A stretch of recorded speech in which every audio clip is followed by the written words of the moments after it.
اللہ رب العزت قرآن کریم میں ارشاد فرماتا ہے وَمَا أَرْسَلْنَاكَ إِلَّا رَحْمَةً لِلْعَالَمِينَ، اور ہم نے آپ کو سارے عالموں کے لیے رحمت بنا کر کے بھیجا۔ محترم حضرات، اللہ کے نبی علیہ الصلوۃ والسلام صرف مسلمانوں کے لیے نہیں بلکہ دنیا کے سارے انسانوں کے لیے رحمت بنا کر کے بھیجے گئے۔ آج میری تقریر کا عنوان ہے، جو موضوع ہے وہ ہے رسول پاک صلی اللہ علیہ وسلم غیروں کے درمیان میں، اس کو یوں کہیے غیر مسلم مفکرین کی نظر میں ہم اور آپ سب حضور کے غلام ہیں، ہم سب غلامی کا ثبوت دینے کے لیے یہاں جمع ہیں۔ ہم سب مانتے ہیں، لیکن کمال جب ہے جب غیر بھی تعریف کریں، جب غیر بھی مانیں۔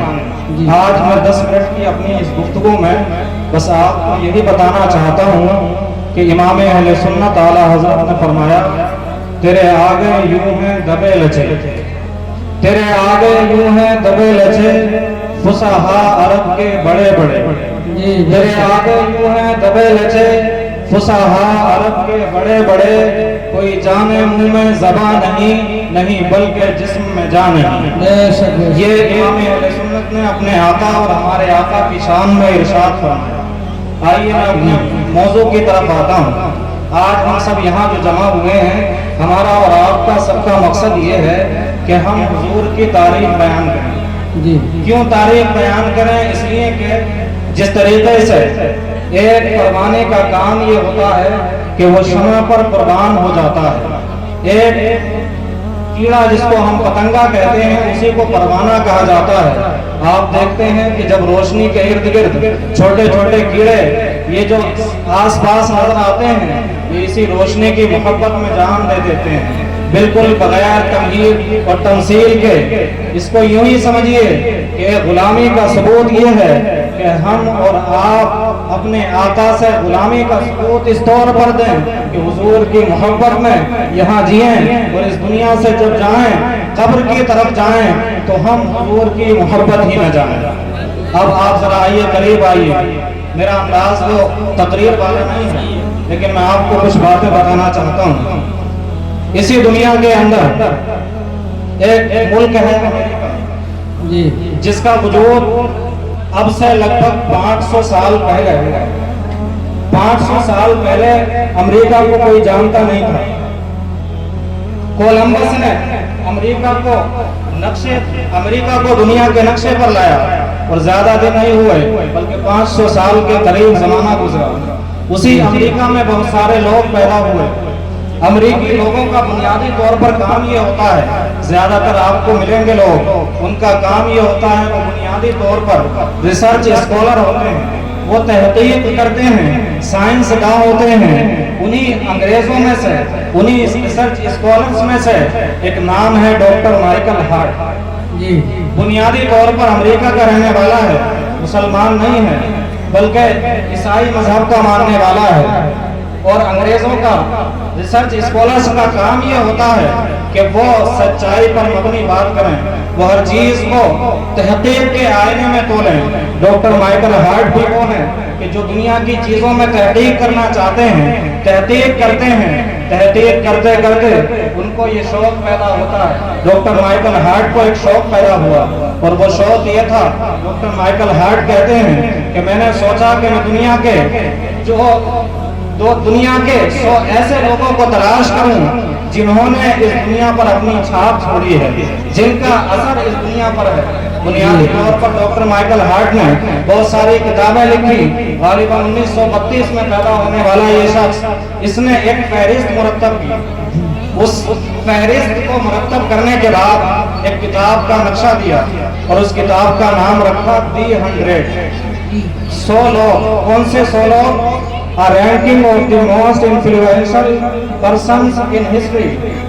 ڈاکٹر مائیکل ہارٹ نے ایک کتاب تیار کی، اور اس کتاب کو جو ہائی لائٹ کیا، اس کتاب کی جو ہیڈنگ رکھی، نام رکھا، اس کا نام یہ تھا کہ 100 ایسے لوگ جنہوں نے اس دنیا پر چھاپ چھوڑی ہے۔ اللہ اکبر۔ اب یہ ڈاکٹر مائیکل ہارٹ جو بنیادی طور پر عیسائی ہے، تحقیق کرنا شروع کر دیتا ہے، ایک لمبا زمانہ گزر جاتا ہے، 100 لوگوں کی فہرست تیار کرتا ہے، اور اس کے بعد میں پھر ایک دن وہ آتا ہے جس طریقے سے آج ہم اور آپ سب جمع ہیں۔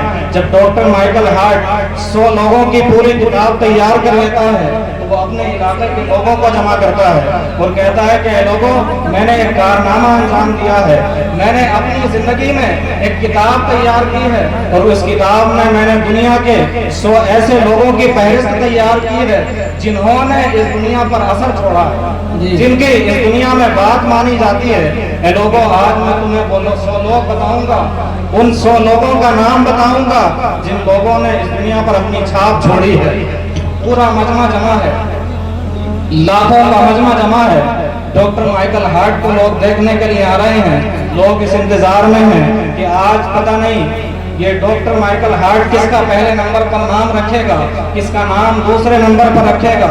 لاکھوں کا مجمع جمع ہے، لوگ سمجھ رہے تھے پتہ نہیں کس انگریز کو لائے گا، کس امریکی سائنسداں کو لائے گا جس کا نام سب سے پہلے ہوگا۔ ڈاکٹر مائیکل ہارٹ لوگوں کو جمع کرنے کے بعد جلسہ شروع ہوتا ہے، اور اس کے بعد میں وہ فہرست پڑھنے کا شروع کرتا ہے۔ اللہ اکبر۔ قربان جائیے، ہم اور آپ سب قربان جائیں ہمارے آقا کی شان پر۔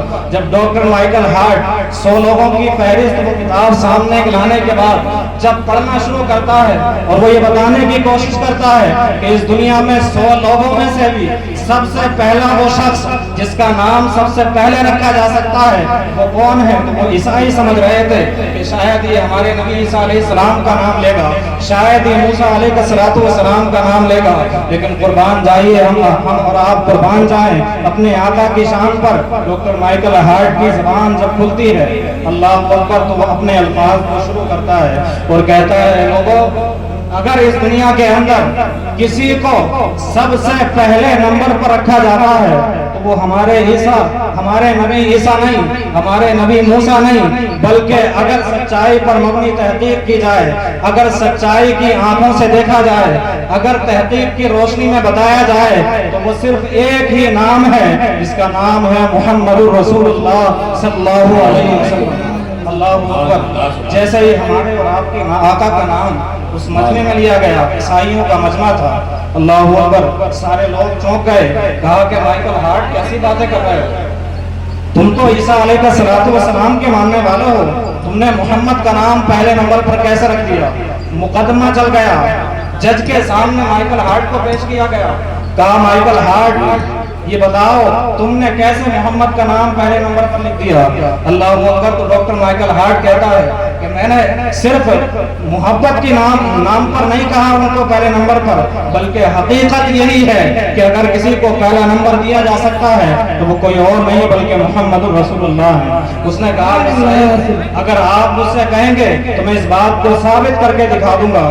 ڈاکٹر مائیکل ہارٹ کہتا ہے کہ اے جج صاحب سنیے، بات یہ ہے دنیا کے اندر جتنے بھی بڑے بڑے لوگ آئے آپ سب کی زندگی کو دیکھ لیجئے، ہر کسی کی زندگی کا لاسٹ اس بات پر ہوتا ہے، لوگ کہتے ہیں کہ کاش اگر کچھ اور جی جاتے، کچھ اور دن جی جاتے اور کارنامے انجام دے دیتے۔ لوگ عیسیٰ علیہ السلام کی زندگی ہو، چاہے ارسطوٹل ہو، چاہے ارسطو ہو، کتنے بھی بڑے بڑے فلسفی یا فلاسفر ہوئے، سب کی زندگی کے بارے میں لوگ یہ کہتے ہیں کہ اگر کچھ اور جی جاتے تو اور کارنامے انجام دیتے۔ لیکن ڈاکٹر مائیکل ہارٹ کہتا ہے کہ دنیا کے اندر ایک ہی ایسی ذات ہے جس کے بارے میں یہ کہا جا سکتا ہے کہ اس نے اس مختصر سی زندگی میں اس دنیا میں رہ کر کے سارے کارناموں کو انجام دے دیا ہے، اور وہ کوئی اور نام نہیں بلکہ وہ محمد رسول اللہ صلی اللہ علیہ وسلم۔ یہ ہے ہمارے اور آپ کے آقا۔ بات لمبی ہو گئی، میں نے 10 منٹ کی بات کہی تھی، بس ایک نام اور، نام میرے ذہن میں بہت ہیں، بہت پڑا ہے، لیکن ایک نام اور میں آپ کو بتانا چاہتا ہوں۔ ایک ڈاکٹر اور ہے جس کا نام ہے ڈاکٹر گرینی، اس کے بارے میں آتا ہے اس نے میڈیکل فیلڈ میں تحقیق کی، میڈیکل سائنس کے میدان میں اس نے تحقیق کی، ریسرچ کیا. اس نے کہا کہ میں نے میڈیکل فیلڈ سے تعلق رکھنے والی جتنی بھی کتابیں تھی ساری کتابوں کو پڑھا، اور طبی علوم یعنی میڈیکل سائنس میں جتنی بھی کتابیں لکھی گئی جسمانی صحت کے بارے میں سب کو پڑھا. اور اس کے بعد میں میرے دل میں ایک خیال آیا. میں نے سوچا کہ جب میں نے ساری کتابیں ہی پڑھ لی ہیں تو ایک مسلمانوں کا قرآن بھی ہے جس کو محمد لے کر کے آئے ہیں، چلو جب میں نے سب کچھ پڑھ ہی لیا ہے تو قرآن کو بھی پڑھ لیا جائے. آخر قرآن میں دیکھا جائے کہ جس کو مدینے والے آقا لائے ہیں اس قرآن میں دیکھا جائے کہ قرآن بھی کوئی ایسی بات کہتا ہے جس میں طبی علوم کا جس سے پتہ چلتا ہو، جس سے میڈیکل سائنس کی فیلڈ میں جو ریسرچ ہوئی ہے، تحقیقات ہوئی ہیں، اس کے بارے میں بھی کچھ پتہ چلتا ہو. اللہ اکبر. ڈاکٹر گرینیہ کہتا ہے کہ جب میں نے قرآن کو پڑھنا شروع کیا، قرآن کا ترجمہ اور تفسیر پڑھی، اور میں نے اپنے ریسرچ کے مطابق قرآن پاک کی آیات سے نکلنے والے علوم پر ریسرچ کرنا شروع کیا تو میں حیرت میں پڑ گیا. اے لوگوں، میں تمہیں بتانا چاہتا ہوں، ڈاکٹر گرینیہ کہتا ہے کہ ہم تو آج کہہ رہے ہیں، لیکن یہ جو باتیں ہم آج کر رہے ہیں مسلمانوں کے رسول نے آج سے 1400 سال پہلے جو باتیں بتائی تھی ساری وہ باتیں ہو سچ ہیں. اور ڈاکٹر گرینیہ کہتا ہے کہ میں یقین کے ساتھ کہہ سکتا ہوں کہ اس قرآن کے بارے میں، قرآن کو جو بھی انسان حقیقت کی نظر سے پڑھے گا، حسد کی عینک اتار کر کے پڑھے گا، ڈاکٹر گرینیہ کہتا ہے کہ اس دنیا میں کوئی بھی ایسا شخص نہیں ہے جو محمد الرسول اللہ صلی اللہ علیہ وسلم کے قریب نہ آ جائے اور کلمہ پڑھ کر کے مسلمان نہ ہو جائے. یہ ہمارے اور آپ کے آقا ہیں. اے لوگوں، میں آپ سے یہی کہنا چاہتا ہوں کہ آپ بھی حضور کو سمجھیے، حضور کی زندگی کو سن کر کے یا پڑھ کر کے اپنے زندگی کے اندر سدھار پیدا کیجئے. اور تاج الشریعہ کی زبان میں یوں کہیے، زندگی یہ نہیں ہے کسی کے لیے، زندگی یہ نہیں ہے کسی کے لیے، زندگی ہے نبی کی، نبی کے لیے. اور تاج الشریعہ فرماتے ہیں نا سمجھ مرتے ہیں زندگی کے لیے، نا سمجھ مرتے ہیں زندگی کے لیے، جینا مرنا ہے سب کچھ نبی کے لیے. اس طریقے کی اپنی زندگی بنائیے. اللہ رب العزت کی بارگاہ میں دعا ہے، مولا میرے کہنے سننے میں جو غلطیاں ہو گئی ان تمام غلطیوں کو معاف فرمائے، ہم تمام کو ان پر عمل کرنے کی توفیق عطا فرمائے. وما علینا الا البلاغ. السلام علیکم.